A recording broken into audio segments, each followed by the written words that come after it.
Hi, I'm Natalie. Today I'm going to tell you my story. But before I continue, please like, share, and subscribe to hear more stories like this. 6 months ago, I was just another marketing coordinator at Apex Solutions, a mid-sized tech company. My direct supervisor, Victoria, had made my life miserable from day one. She was the kind of boss who took credit for your ideas while blaming you for her mistakes. Natalie, can you come to my office? Victoria's voice cut through the morning chatter of our open floor plan. I sighed, straightening my blouse as I walked to her glass-walled office. Yes, Victoria. The client presentation you prepared for the Johnson account? It's terrible. I need you to redo it by tomorrow morning. She barely looked up from her screen. But you approved that deck 3 days ago. The meeting is at 10 a.m. tomorrow. Victoria's eyes narrowed. Are you questioning me? The graphics are all wrong. The copy needs a complete overhaul. And frankly, I'm disappointed in your effort. I worked on that for 2 weeks following your exact specifications. That will be all, Natalie. I expect the revised presentation on my desk by 8 a.m. I returned to my desk where my colleague Marcus leaned over. Let me guess, another impossible deadline? Worse, complete revision of the Johnson deck for tomorrow. The one she already approved? Classic Victoria. Marcus rolled his eyes. She's just going to present it as her work anyway. I know. I opened my calendar. I have that onboarding meeting with HR at 4. Then I'll be here all night, I guess. Want me to bring you dinner later? You're a lifesaver, Marcus. Someone's got to look out for you. Victoria sure won't. Marcus lowered his voice. You know, my brother works at Westfield Media. They're hiring. Thanks, but I'm not giving up yet. I've worked too hard to let Victoria chase me away. Throughout the day, Victoria stopped by my desk 3 more times with urgent revisions to other projects. Each time, her criticism grew harsher. These social media analytics are completely misinterpreted, she said, dropping a stack of papers on my keyboard. I used the methodology you approved last month, I replied. Well, it's wrong now. Fix it. She turned to leave, then added, and wear something more professional tomorrow. The blue top you had on last week. The executives respond better to that one. After she left, Zoe from the design team rolled her chair over.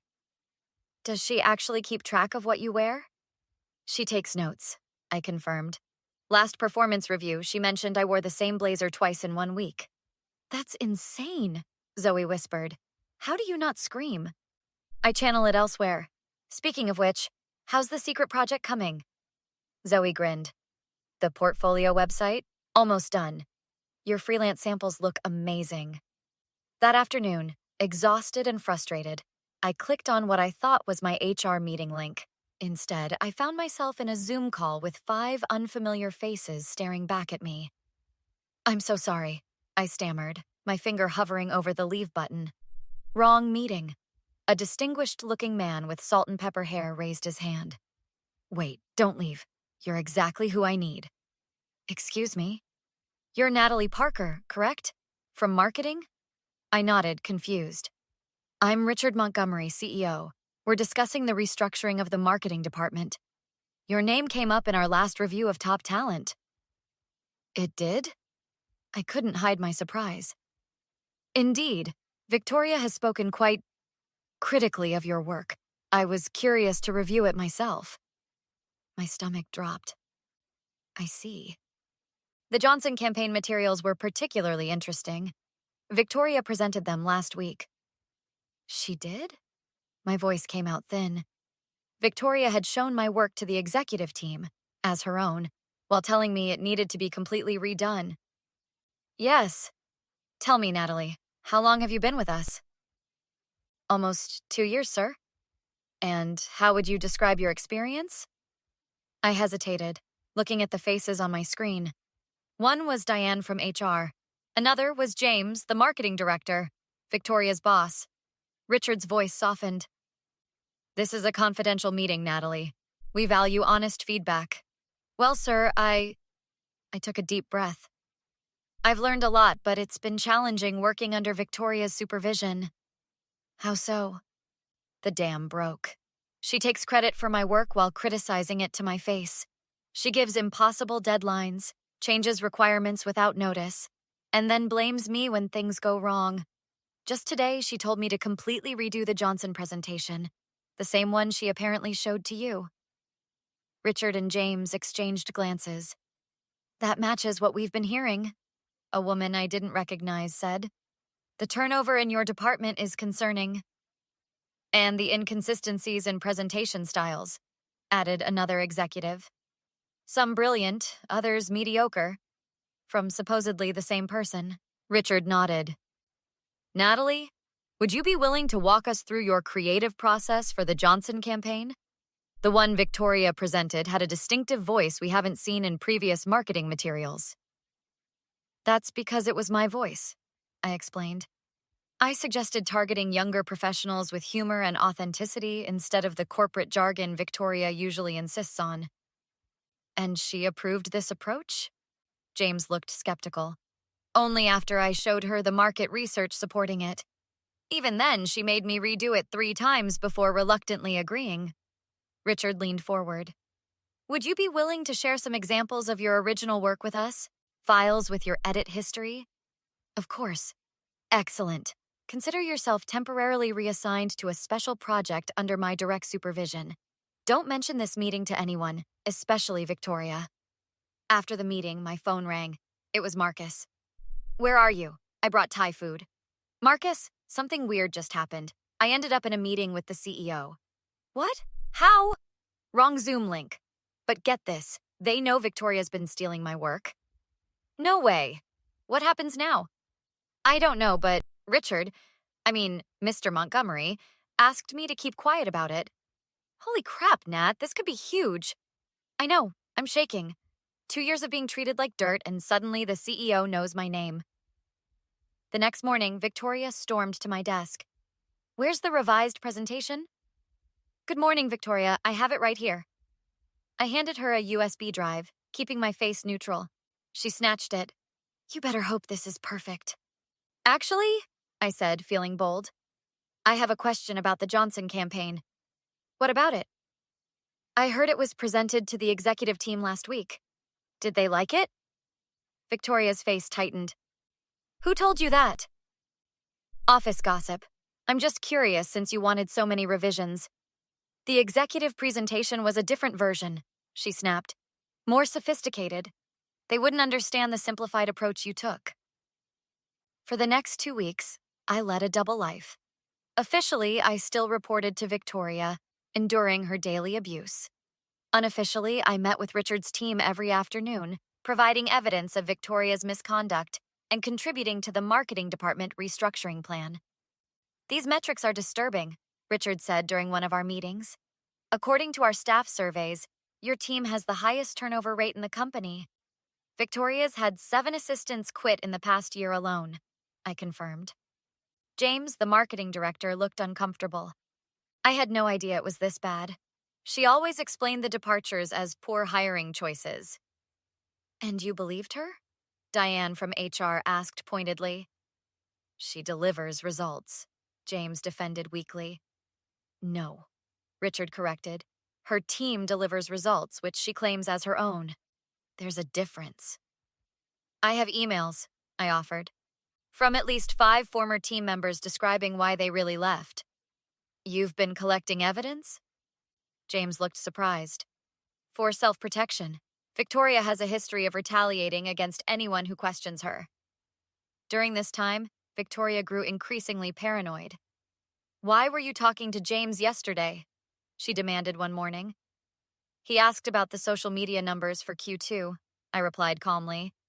Next time, direct him to me. I'm your supervisor. All communications go through me. Of course, Victoria. Later that day, she cornered me in the break room.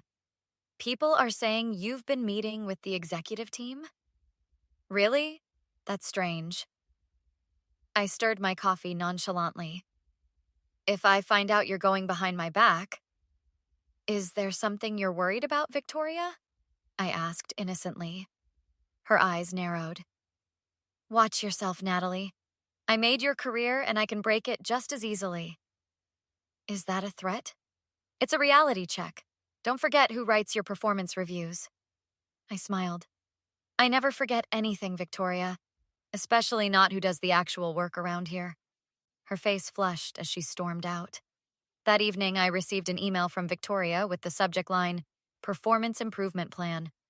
The attached document listed numerous fabricated deficiencies in my work.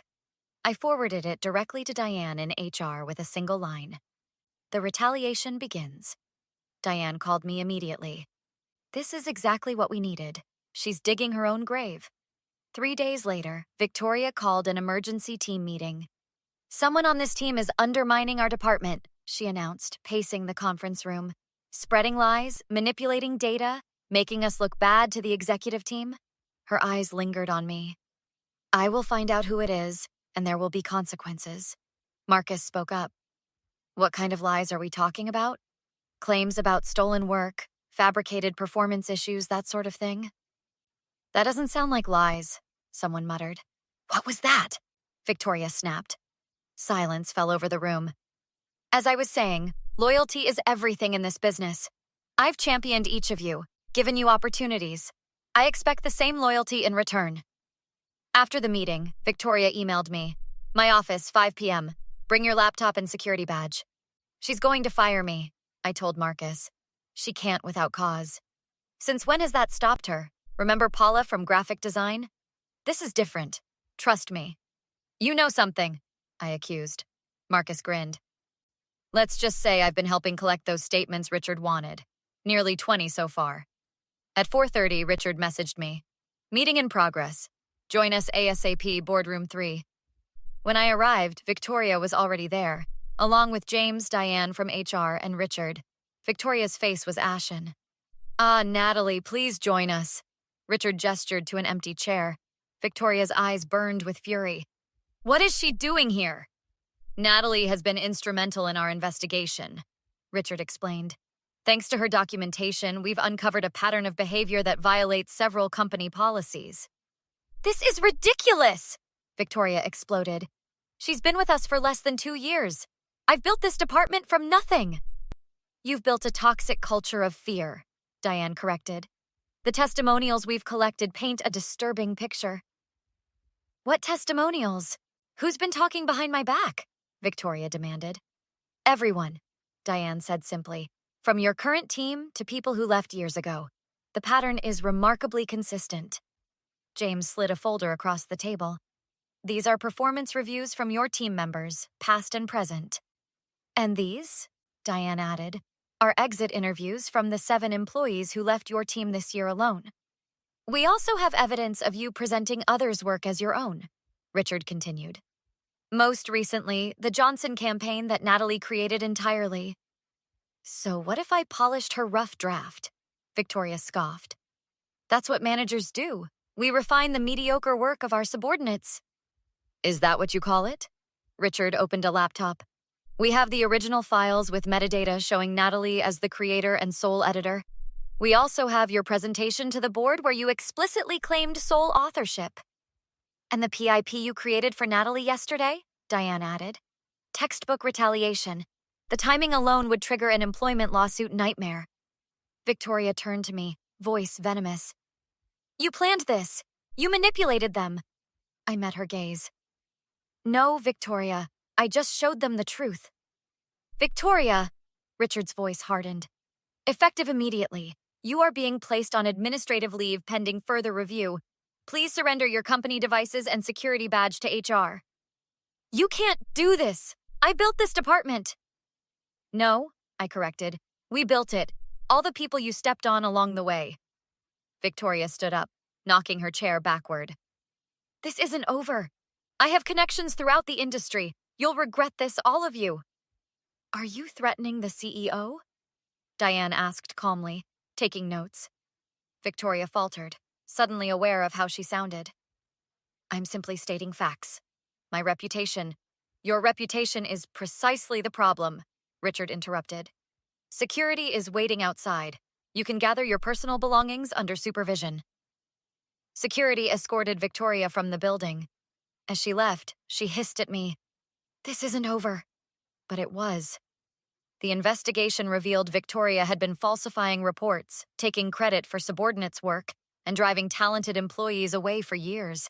2 weeks later, she was officially terminated. James called me to his office the following Monday. "We'd like to offer you Victoria's position." Me? I've only been here 2 years. 2 years of excellent work that went unrecognized. Plus, the team respects you. That's rare. What if I'm not ready? Your leadership during this investigation proved otherwise. You supported your colleagues, documented issues systematically, and showed remarkable professionalism despite personal attacks. I just did what seemed right. That's exactly why we want you. Victoria did what seemed advantageous. In my first meeting as marketing manager, I looked around at my former colleagues, now my team. "I know the past few years have been challenging," I began. "Victoria created a culture of fear and competition instead of collaboration. That ends today." Marcus grinned. "Hear, hear." "First order of business," I continued. "Everyone's going to present their current projects and contributions. From now on, credit goes where it's deserved." "You mean we can actually acknowledge who did what?" Zoe asked, only half joking. "Exactly. No more mysterious team efforts when it's really one person doing all the work." "What about our impossible deadlines?" someone asked. "We're creating a realistic workflow system. No more nights and weekends unless absolutely necessary, and with proper compensation."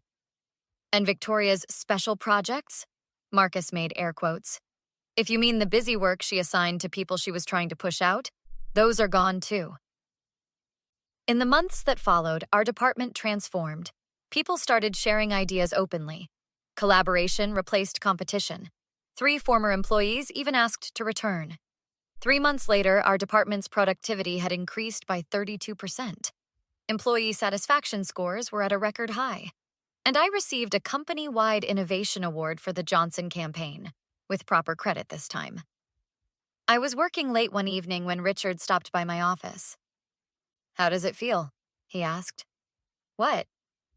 "Being on this side of the glass walls?" I smiled. "Honestly, I keep expecting someone to tell me there's been a mistake. That's imposter syndrome talking. Your quarterly numbers speak for themselves." "Thank you for taking a chance on me." "I didn't. You created this opportunity yourself when you stood up to Victoria." As he turned to leave, he added, "By the way, I saw Victoria's LinkedIn update." "Oh?" "She's listed herself as a marketing consultant. 0 recommendations." I couldn't help but laugh. Karma. It gets better. She applied for a director position at Westfield Media last week. Marcus's brother works there. Exactly. Apparently, he had quite a story to tell during her interview. Last week, I received a LinkedIn message from Victoria. "We should talk. I've realized I made mistakes. Perhaps over coffee?" I read it twice before typing my response. "No, thank you. My time is valuable these days." She replied instantly, "I'm trying to apologize, Natalie. Be the bigger person." My final message to her, "I am being the bigger person. That's why I'm saying no instead of telling you exactly what you can do with your apology. Success is my revenge, Victoria, and business is booming." So that's my story. How accidentally joining the wrong Zoom meeting changed everything. Victoria tried to destroy my career, but instead, she ended up being the architect of her own downfall. Now I'm curious, have you ever had someone try to take credit for your hard work? What did you do about it? Let me know in the comments.